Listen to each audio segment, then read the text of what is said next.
Hello, welcome to my review of Mega Man 10, released in the year 2010 for the Wii, Xbox 360, and PlayStation 3.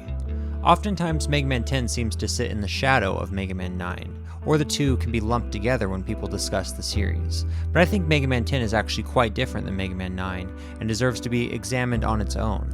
So that's what I'm here to do with my Mega Man 10 review. Before I get started, I'll go over my rubric for reviewing the game. Primarily, I'll be considering what I call the modern fun factor. How much fun is Mega Man 10 to play, to look at, and listen to today? Then I'll consider the context in which Mega Man 10 exists, both historically and in our modern gaming landscape, and see if that context adds any value to Mega Man 10. Lastly, I'll consider my own nostalgia and personal bias towards the game, and reflect on whether or not that changes my review score. So with that out of the way, I'll start with the modern fun factor for Mega Man 10. And I'll say here that there will be full spoilers for the game's storyline in this review. Mega Man 10 has an intro cutscene like many other Mega Man games, but the premise here is actually quite different. There's an outbreak of a disease called Robo-Enza, which is causing robots to become sick, and humans are unable to complete many of their day-to-day tasks without robots. Roll gets sick, which is strangely really sad for me. And it gives us a perception that a lot of time has gone by. Robots have been sick for a long time, and humans have been unable to live successfully without them. Then Wily shows up in his flying craft and wrecks outside of Light's house, and he claims he knows how to make a cure, but his machine has been stolen, and he needs Mega Man's help. This is a really intriguing setup for the series. I seriously, and foolishly like Mega Man and Dr. Light, thought Wily might be telling the truth this time. It's a fairly serious setup in contrast to Mega Man 9's tongue-in-cheek intro with Chun-Li and the Swiss bank account numbers. Proto Man then shows up to offer his help, and we're off to the title screen. There's very high stakes here. It's clear that this is a serious situation, and a character that we've known and cared about for a long time is in serious danger. If the DLC is added to your copy of Mega Man 10, which will be automatically added if you complete the game in the Anniversary Collection or do a button input when you start the game, you'll have this really cool title screen with Mega Man, Proto Man, and Bass all looking really awesome. When you start the game, you're immediately presented with something completely unique to the classic Mega Man series, a character select screen. From the beginning, you can pick between Mega Man, Proto Man, and Bass. On each character's select screen, you can see a brief overview of their abilities, and you get a large sprite of them, looking really cool. The larger pictures are interesting to me. I can't quite put my finger on it, but they don't seem to look 8-bit. They just look a little more colorful and detailed than anything I would expect in an NES game. It's a very sharp contrast to Mega Man 9's deliberate attempt to emulate the experience of playing on the Nintendo Entertainment System. I'll get more into this later, but each of the three characters are very distinct from each other. I picked Mega Man and got started with the game. Controlling Mega Man here is basically the same as Mega Man 9. You can run and you can jump, but you can't slide or charge your blaster shots. It's very smooth and responsive and feels as good here as it ever has. The big change that you'll notice though is that the shoulder buttons can change the Robot Master weapons that you have equipped. It's a simple change, but it makes the game more convenient to play, but it also further differentiates itself from the Nintendo Entertainment System style of control, because that controller didn't have shoulder buttons. And this change is just another way that Mega Man 9 distanced itself from Mega Man 9 and the NES style. There's no intro level, but there is an option to visit a shop in between the Robot Master levels. The shop here is a lot like the shop in Mega Man 7 and 9. There are an infinite amount of bolts available for you to stock up on if you're willing to grind. Now, without an intro level, we're right off to the Robot Masters. And I'll say that artistically, this is actually my favorite batch of Robot Masters. I'm a sucker for weird stuff, and I just love Sheep Man, Pump Man, Strike Man, and Blade Man. They're just so goofy and unique, and it's amazing that they came up with unique 8-bit style Robot Masters 10 games into the series. The actual Robot Master fights are fun here too, but they're very similar to fights in other games. Keeping on the subject of visuals and art, the lower level enemies in this game have some really unique and great art direction. Like the Robot Masters, Mega Man 10 brings in some lower level enemies that are very unique and have unique mechanics. There are these really cool enemies that fit into pipes and change the environment. There are these super cute and fun snowman robots, and the pitching robots that throw different types of balls at you. and the locker robots that open up and shoot at you, and the flying battle axes, and these really cool computer mouse enemies that will draw a square, and then out of the square, these other squares will fly at you. A lot of the lower level enemies in this game do unique things and have different patterns and ways that Mega Man can deal with them. Like the totem pole that you can shoot at and it falls down as you shoot it, or the various enemies that split into multiple parts. I will mention here that I don't like the slime met that shoots slime at Mega Man and slows him down when it sticks to him. They're really hard to actually hit because their attack will block Mega Man's attack, and they slow Mega Man down, and as I'll mention later in the review, a lot of things in Mega Man 10 really slow down the pace of the game. The levels themselves provide a lot of unique platforming challenges. There are these cool Tetris-like platforms that start to disappear when you're standing on them, and they feel almost kind of puzzle-like, especially when there's items that you want to get to without falling onto the spikes. There are these cool treadmills that power up other platforms and make them accessible. There are some really cool teeter-totter platforms that Mega Man has to jump from one side to the other to move forward. Also, there's some really cool ice cracks that when Mega Man jumps on, they begin to crack, and you gotta time your jump to get off of them before they shatter. Overall, there's just a lot of cool platforming ideas, and it's fun that they keep it fresh, even here in the 10th entry of the game. In terms of lower level enemies and platforming challenge, Mega Man 10 does a good job of coming up with some unique things that are fun to play through and cool to look at, but the levels themselves are actually not balanced very well or paced very well. There's a lot of enemies that have attacks that Mega Man really cannot seem to avoid, or you wind up waiting for the enemy pattern to play out so you can get around the enemy.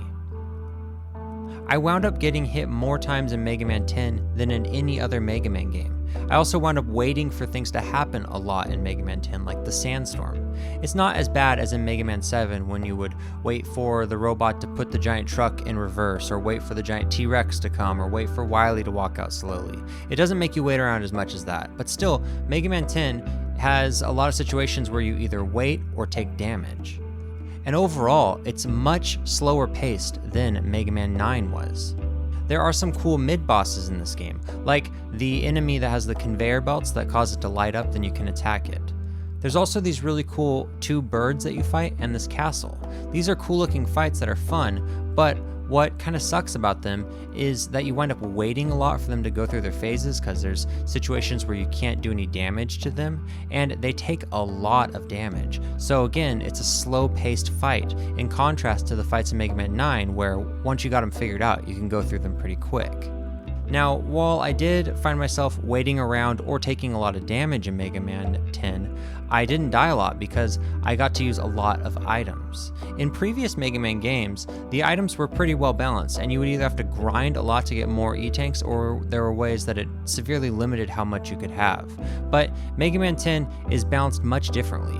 Mega Man 10 is very generous with E-Tanks and bolts. As you go through the levels, you'll wind up with more than enough bolts to buy an E-Tank after every level. Also, you'll probably pick up an E-Tank in most levels. After the very first level I beat, Sheepman stage, I had one of each E-Tank. In Commando Man's level, there is a completely open spot with an E-Tank, and a barely hidden pit that is full of bolts. One play through this level will get you an E-Tank with enough bolts to buy a couple more. It's clear that Mega Man 10 is balanced in such a way that when you play as Mega Man, you are encouraged to use the power-ups. You'll have more than enough power-ups, and the way the obstacles are designed, you take a lot of damage. The levels in Mega Man 10 seem noticeably longer than previous Mega Man games, so it means you're going to have to do something about taking all this damage if you simply can't avoid it. The longer levels, the menuing for power-ups, the mid-bosses that take a lot of damage, the level and enemy design that seems to just be pushing you around or making you wait for enemies to play out their patterns so you can get past them or kill them, and frequent visits to the shop really drag the pace of the game down. Personally, I like these type of games to be fast-paced, so I was a little bit disappointed when I felt that Mega Man 10 was so slow. I also just don't really like using items so much, but it's clear that when you play as Mega Man, the game is balanced for you to use these items. It felt wrong, but I felt that Mega Man was significantly disadvantaged without using the items. After the Robot Masters, you'll find out that Wily is the bad guy after all. I was actually a little bit surprised. I seriously thought they were going to do something different here in this game. Now, when you see Wily's sprite on these big screen TVs, again, it's another thing that just has a different style than what you would expect on the Nintendo Entertainment System. Again, it's a little more bright and detailed, and just another way that it differentiates itself from the Nintendo Entertainment System style.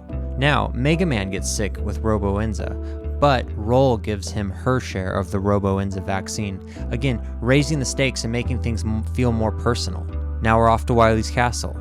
Wily 1 isn't a great level. There's a lot of tight spaces here where, again, I feel like Mega Man is disadvantaged and has no choice either to wait or take damage. There are also a couple of boss fights where a computer displays an old Robot Master and then this device acts out their attacks. It's a really cool idea, but again, you wind up doing a lot of waiting when you enter the room and when it switches Robot Masters, and it'll make you wait again for it to switch to another Robot Master if you can't defeat the one that you're currently fighting. They're also pretty hard, so you'll wind up facing them a lot or using E-Tanks. It's a cool idea, and it's cool to see 8-bit versions of Robot Masters from Mega Man 7 and 8, but it's not my favorite thing they've ever done in a Wily castle. Wily 2 is better. I think it's a really cool level. I like the giant pistons that can crush Mega Man, and it brings back the bird boss, which again isn't the most fun boss to fight, but very cool looking. And the final fight is a giant enemy crab, which I thought was pretty funny. Wily 3 has some cool elevator levels that bring in a cool platform that you have to stand on and go from side to side to make it go in different directions. It also has a really cool boss that felt like a square version of the slime boss from Mega Man 9. And it's really cool that it manipulates the platforms you're standing on. Wily 4 is a boss rush that goes straight into the final fight. The boss room is really cool and kind of looks like Nerve from Evangelion. And I love the classic Mega Man boss rush. At this point, you expect it and you love it, or at least you do if you're me. The final fight here is great. I love the pirate boat. I think it's really cool and it's a really fun fight. When you beat it, you notice Wily gets away and psych, it's not the final boss. The Wily castle expands and goes up into space. I loved this. It felt super epic and unique. The space level is short but very cool, and Mega Man handles a little differently with less gravity, and a lot of things are upside down, which is kind of cool and mysterious. The final fight is another Wily fight with him in a flying machine, like the end of other Mega Man games, but this time he tries to fake you out with a robot version of himself, and the earth below just looks so epic. Overall, this is a good Wily castle. I didn't like the first level of it, but it winds up being pretty cool, and this final stretch, especially with the pirate ship in the outer space, is great. In the ending, Wily somehow gets sick with Robo-Enza and winds up in the hospital, and he escapes and he leaves more vaccines for other people to use, which is kind of weird. I don't really understand what he was getting at. It's a little bit of a lackluster ending, but I like the kind of weird vibe that it gives. It just kind of now goes into these credits that show the Robot Masters and these stars. Speaking of a vibe, I'll mention the music. A lot of the music is the typical Mega Man pop rock, but some of it has a different, almost indie rock vibe. The melodies can sound a little sad or moody, and I kind of liked it. I like them doing something different. It fits with the unique art direction and just overall gives this game a unique vibe within the series.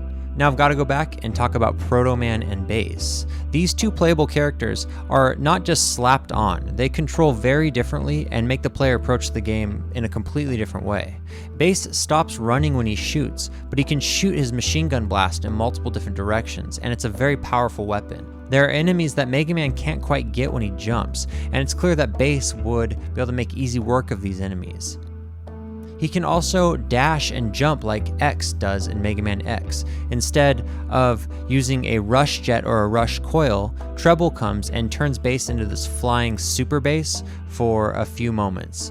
Overall, it's really cool and it's fun to play as him. Now, Proto Man seems to take a noticeable more amount of damage when you play as him, but when he jumps, he has a shield that blocks enemies' attacks, and he has a charge shot that can be more effective and do more damage in quick moments, and even has some alternative effects on enemies. Most notably, Proto Man can slide, and there are a lot of situations in Mega Man 10 that call for the slide.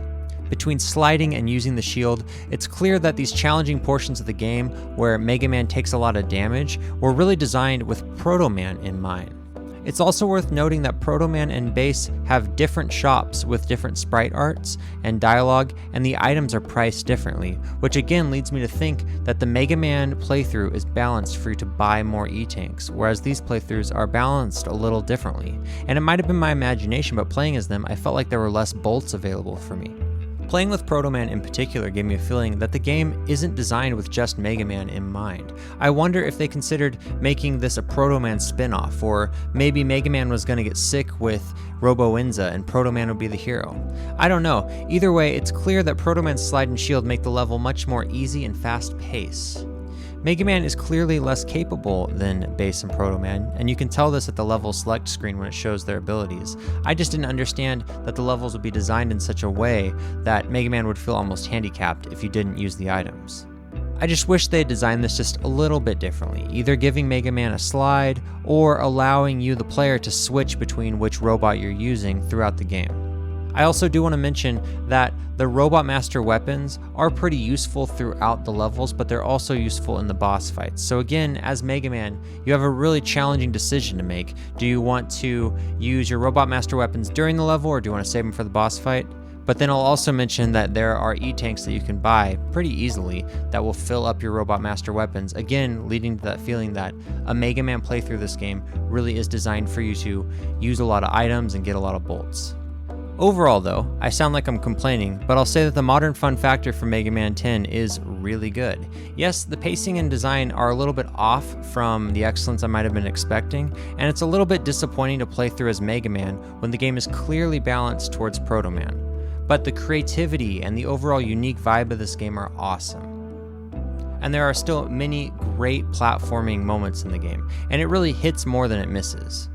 And just because I don't like having to rely on the items, that doesn't mean that it's an inherently bad way to play the game or unfun. It's just not what I was expecting, and it's not my favorite way to play a Mega Man game.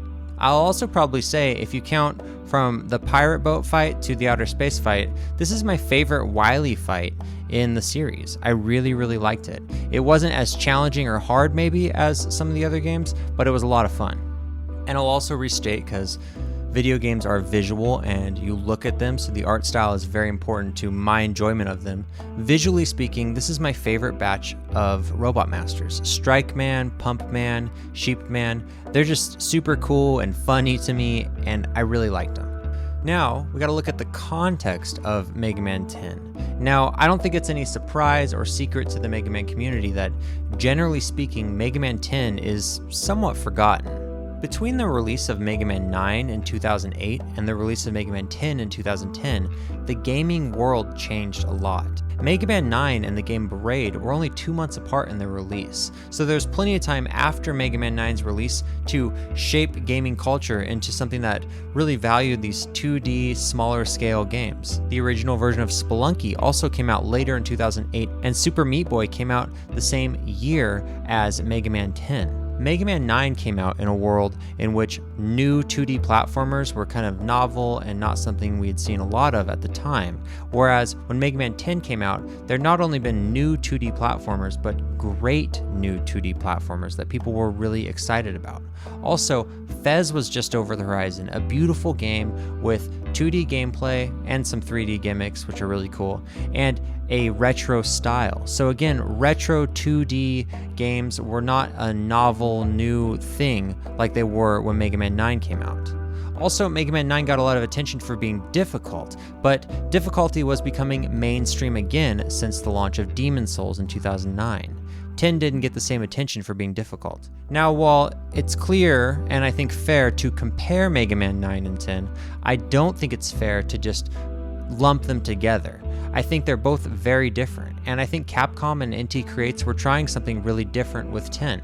And in our modern gaming landscape, people just don't talk about Mega Man 10 like it's its own game, and I don't think that's fair. I think 10's got a lot to offer, and I loved Mega Man 9, but I also really liked Mega Man 10, and I'm glad I played it.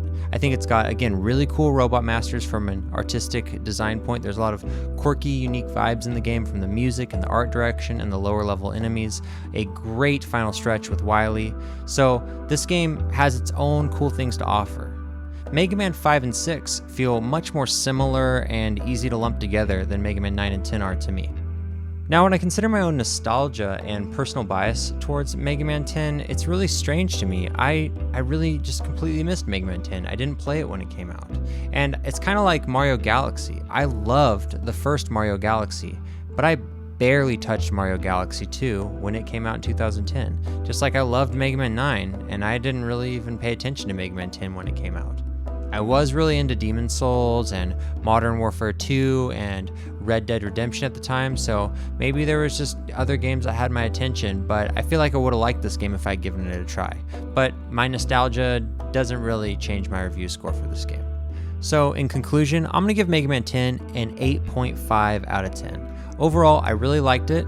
It does something new without being totally off the wall like Mega Man 8, and a lot of the new things that it tries are cool. There's just a unique vibe with the music and the art.